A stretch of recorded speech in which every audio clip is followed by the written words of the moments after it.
From the Opubco Studios in Oklahoma City, you're watching the Press Row. I'm Jenny Carlson here with Barry Trammell. It's time for our Inbox segment. You send us your questions via email, and we try to answer them here on the Inbox. Barry, let's get right to it. Jason has our first question. Is it why are we both wearing purple? That's for next week. Oh, yeah. Jason has our first question. He says, I turned on the Pro Bowl the other day and watched 4 plays. It looked like the walkthrough we used to have the day of a game in high school. I understand they don't want to get hurt, but that was insulting. Perry? Well, there's a fallacy in the whole process, and this is, Jason, when you say you turned it on for 4 plays. Why'd you turn it on? Nobody is surprised at the Pro Bowl. Shocker, isn't the it? Pro Bowl's not fooling anybody. They don't advertise this as real football. People turn on the Pro Bowl every year hoping to see a football game and then get mad when there's not one. There's not going to be one. Football players aren't going to play a real football game that doesn't matter. So get that out of your mind. We're just going to have to come to grips with the fact that the NFL is not going to have anything resembling a real all-star game. We're going to have to live with it. Yeah, that's exactly right. You know, it's too high risk for these guys to go out in a game that doesn't mean anything and play like it does. There are way too many injuries that can happen. Just the sheer fact of offensive linemen kind of crashing into each other. I won't even say that they really crashed into each other that seriously, but still, those are the type of things that reoccurrent injuries and head injuries. Why would they do it, Barry? They do it for months and months every season. Why would they do it at the Pro Bowl? It's almost reason. Worthless, Yeah. really. No reason to do it. No. All right, back to the inbox. This one comes from Mike. Mike says, I have a way that will, in the course of 10 years, eliminate NCAA sanctions. Head coaches across the country in every sport have to sign an addendum to their contract. If they or their assistant coaches violate the NCAA rules that cause sanctions against the school, the terminated coach or coaches will make up the difference in the funds the university was getting during his good days. Woo, Barry, what do you make of that? Well, I mean, it's a great idea for La La Land. It's not going to happen. Here's the deal. A coach wouldn't sign it.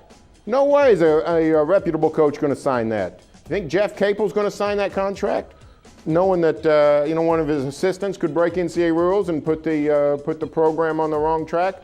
No, not going to happen. So what do? You make every coach. You make it standard. That's the standard NCAA contract. Well, then you come into problem with federal labor laws. Remember, we couldn't even get a ceiling on the graduate assistant pay for basketball coaches in the NCAA.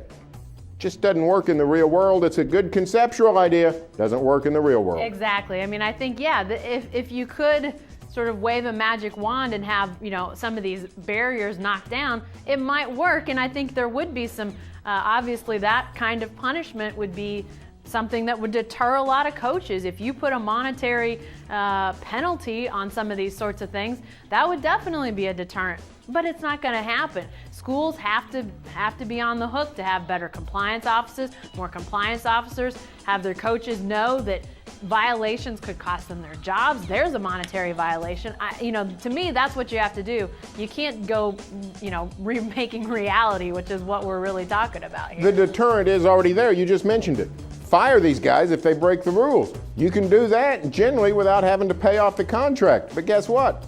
Most schools don't want to do it. They want to keep the coach. Remember when Kelvin Sampson had the rule breaking at Oklahoma? They didn't fire Kelvin. They wanted to keep Kelvin. And then Indiana wanted him. Indiana, same thing. So there you go. It's the deterrent is already there. You just got to have the character and the fortitude to say, we're not going to allow it. All right, back to the inbox. This one comes from Mark. Mark says the Big 12 would be best served to add BYU and Boise State. Both are good football schools that bring a more Western flavor to the conference.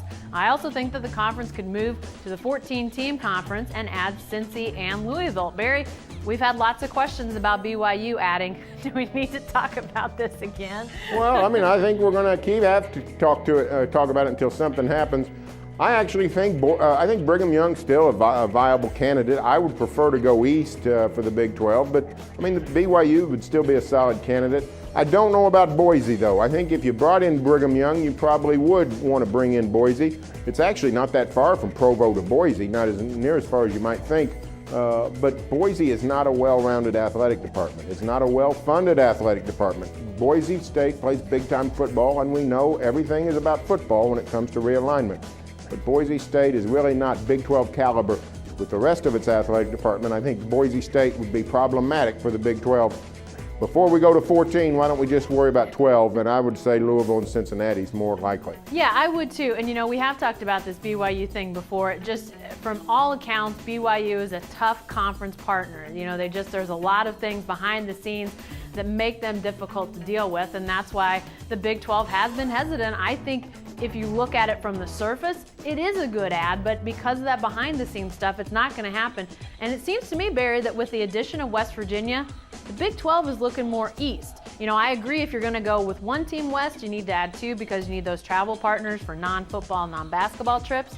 But with West Virginia being added, I think it's more about Louisville, Cincinnati, other teams from that neck of the woods, getting them in and making the conference from the East Coast to where it is already.